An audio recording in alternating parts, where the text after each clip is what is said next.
आप देख रहे हैं नेशनल उर्दू टीवी और मैं आपके साथ वसीम नदवी। तो चलिए आज हम डायरेक्ट सवाल करेंगे, बात करेंगे एक ऐसे दीनी रहनुमा से जो कि Maulana Azad national educational and welfare trust के चेयरमैन हैं और अररिया जमीयत उलमा के साबिक नायब सदर और जामिया सुफ़तुल इस्लाम के नाजिम हैं। तो आइए मैं हजरत आपसे कुछ सवाल करना चाहता हूं। अभी मौजूदा सूरत हाल जो है बिहार इलेक्शन का है और बिहार में इलेक्शन अनकरीब होने वाला है।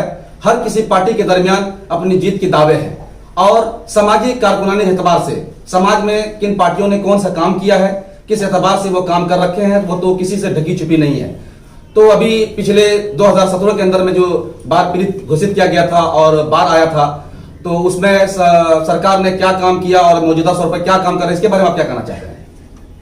देखिए, हम जिला लेवल पर जागरूकता अभियान मंच मैंने कायम की है।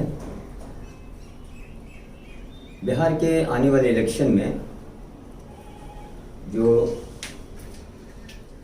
एनडीए की सरकार है और राष्ट्रीय जनता दल भी है, हम देखेंगे कि हमारे बीच जो कैंडिडेट आए हैं उनकी आइडियोलॉजी ठीक ठाक है, ऑनेस्ट हैं, ईमानदार हैं, काम करने वाले हैं और हार्ड वर्कर हैं। आवाम की आवाज़ को उठाकर विधानसभा तक पहुंचाने वाले हैं और एजुकेशन मुद्दे पर फोकस करने वाले हैं, बेरोजगारी मुद्दे पर आवाज़ उठाने वाले हैं। तो हम ऐसे कैंडिडेट को प्रेफरेंस करेंगे इंशाल्लाह और ज़िला के तमाम हर फ़िरके के लोगों से हम अपील करेंगे कि इस इलेक्शन में बहुत ही संजीदगी से काम लेने की ज़रूरत है, क्योंकि जो मरकज़ी हुकूमत है उनके जो रवैये हैं वो किसी कदर ठीक नहीं है। जो मुल्क के तो क्या आपको ऐसा नहीं लगता है कि हमारे बिहार के अंदर में बहुत सारे ऐसे विकास के काम हैं जो हिंदुस्तान के आज़ाद होने के बाद अभी भी वो रोड सड़क बहुत सारे गांव देहात में ऐसे हैं जो अभी तक यूं के यूं पड़े हुए हैं? तो मौजूदा हुकूमत ने क्या बिहार की आवाम के लिए कोई विकास का काम ऐसा किया है जिससे बिहार के आवाम को सहूलतें फराहम हो सके? जी बिल्कुल सही सवाल है आपका। रोड और बिजली के मामले में तो हमारी एनडीए सरकार ने बहुत अच्छा काम किया, लेकिन उसके अलावा बेरोजगारी उन्होंने ख़त्म नहीं की, महंगाई उन्होंने ख़त्म नहीं की। आज डीजल पेट्रोल का जो मामला है इतना बढ़ गया है कि लोग दबे कुचले लोग जो बिल्कुल और दब चुके हैं। गैस का की कीमत इतनी बढ़ा चुका है और जो फ्री गैस जो कौन सा योजना के तहत चल रहा था वो भी जो है ख़त्म हो गया। नौकरी ख़त्म हो गई, स्कूल कॉलेजेस ख़त्म हो गए, लोग बेरोजगार होने को चले हैं। अभी लॉकडाउन के दरमियान कितने लोग मर गए, उसको सही सहूलत नहीं दी सरकार ने, हमारी एनडीए की सरकार। ऐसी ढेर सारी परेशानियों के बीच जी अभी बिहार में इलेक्शन होने जा रहा है, तो बिहार की आवाम को कैसी सरकार को पसंद करना चाहिए? बिहार की आवाम तो ये तय कर चुकी है कि हम एनडीए की सरकार को वोट नहीं डालेंगे, हम कैंडिडेट को देंगे। बिल्कुल सही कहा आपने कि कैंडिडेट को वोट देना चाहिए, काम करने वाले को वोट देना चाहिए। क्या बिहार की आवाम को कोई दूसरा ऑप्शन है? मेरा सवाल यह है कि एमआई के ताल्लुक से भी यहाँ पर काम किए जा रहे हैं और इलेक्शन में खड़े हैं, तो क्या उसके बारे में आप क्या कहना चाहते हैं? आपका सवाल बिल्कुल वजह है। असदुद्दीन ओवैसी साहब की जो AMIM जो पार्टी है, हम उनको प्रेफरेंस तो करेंगे, लेकिन इस इलेक्शन में मुतारफ के तौर पर वो पूरे बिहार में अपने कैंडिडेट को उठाएं।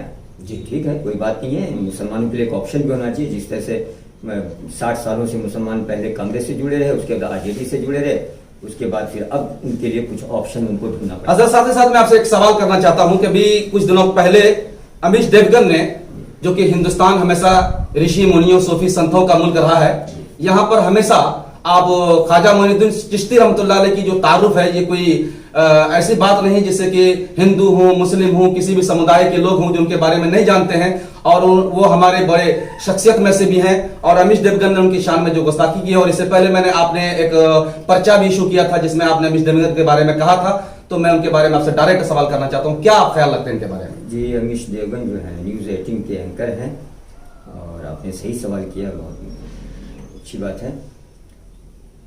मोइनुल हिंद ख्वाजा अमीनुद्दीन चिश्ती रहमतुल्लाह अलैह, वो मोइनुल हिंद के नाम से जाने जाते हैं। 15वीं सदी में उन्होंने हिंदुस्तान में जो तशरीफ़ लाए वो उन्होंने अमन आशती और इंसानियत का पैगाम आम किया और हर धर्म के लोग वहाँ जाते थे और उससे फ़ायदा उठाया। अमीश देवगन साहब को थोड़ा सा उनकी लाइफ हिस्ट्री के बारे में मुताला करके ही बोलना चाहिए था। जी। इतनी बड़ी शख्सियत। और भारत जो अपना मुल्क है, भारत, हिंदुस्तानी भारत, इस भारत में गंगा जमनी तहजीब का जो एक अटूट हिस्सा बताया गया, वो इसकी वजह यह है कि ये सूफी और संतों का ही मुल्क है। जी। अब तक हम लोग उससे जो खानकाही निज़ाम था 15वीं सदी में, वो निज़ाम आज भी चलना चाहिए। और खानकाही निज़ाम के ये आलमबरदार और बहुत बड़े पेशवा थे जी। और इन्होंने हदन में काम किया है। इनके खिलाफ तो अमिश देवगन ने उनके बारे में जो कुछ भी कहा, उनकी शान में गुस्ताखी की है, जी। तो उस सिलसिले में आपने जो था आपने कहा, तो आप हुकूमत से अमिश देवगन के बारे में क्या अपील कर सकते हैं? हम हुकूमत से अपील करते हैं कि जितनी जल्दी हो इनको गिरफ्तारी हो, इनको सजा मिलनी चाहिए। साथ ही साथ मैं आपसे अभी मैं सवाल करना चाहता हूं कि यूपी के कानपुर के अंदर में जो विकास दुबे ने जो कांड किया है और पुलिस पर हमला किया है, इस पर आपका क्या सवाल है? इस पे क्या जवाब दे सकते विकास हैं? दुबे, हुकूमत तो अभी तक कुछ नहीं बोल रही, सारी मीडिया चैनल इसको छुपा रही है, गोदी मीडिया। और यही अगर कोई विकास दुबे की जगह कोई मुसलमान होता तो सबसे पहले इनका जो पहला लफ्ज होता वो दहशतगर्द। जी, दहशतगर्द होता। हाँ, देशद्रोही, दो लफ्जों से ये मुसलमानों को नवाजते हैं और उस इलाके को खत्म कर दिया जाता है, हिंदू मुस्लिम राइट्स हो जाते हैं। और ये बहुत बड़ी अफसोसनाक बात है कि हमारे पुलिस जो रक्षक है इस मुल्क के, इस देश के, उसको इन्होंने मौत के घाट उतारा, वो भी दिन दहाड़े गोलियों से भून दिया। हम हुकूमत से अपील करते हैं कि वो इनको, इस जैसे दहशतगर्द को जल्द से जल्द गिरफ्तार करे और जेलों में डाले। हजरत, मैं आपसे एक सवाल यूं कर रहा हूं कि अमिश देवगन हूं या विकास दुबे हूं, या इससे पहले गोदी मीडिया ने हजरत निजामुद्दीन पर जो सवाल उठाया, चाहे वो निजामुद्दीन का जमात का मामला हो, चाहे अमिश देवगन ख्वाजा मोइनुद्दीन चिश्ती से जुड़ा हुआ हो, या कानपुर कांड का मामला हो, ऐसी सूरत हाल जो हिंदुस्तान के अंदर किया जा रहा है और हुकूमत उसको अच्छी तरीके से जान रही है और गोदी मीडिया उसके बरक्स कोई सवाल नहीं उठा पा रहे हैं, तो इस सिलसिले में आप क्या कहना चाहते हैं? देखिए, मरकजी हुकूमत जो है वो इस 6 सालों में वो नाकाम हो चुकी है।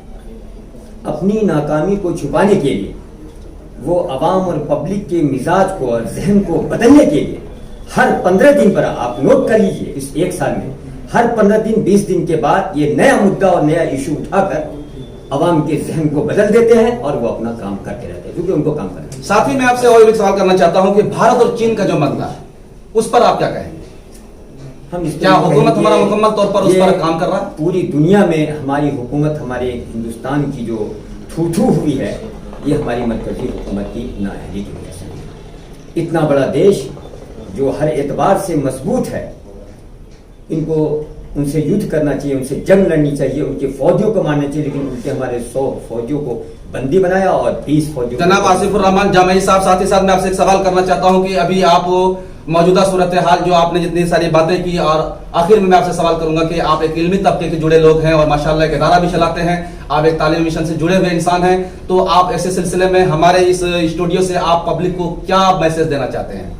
हम ये मैसेज देना चाहते हैं कि वो जिस मुल्क में रहते हैं उस मुल्क से वफादारी करें जी। इसलिए कि वफादारी जो है इससे ईमान बताई गई है।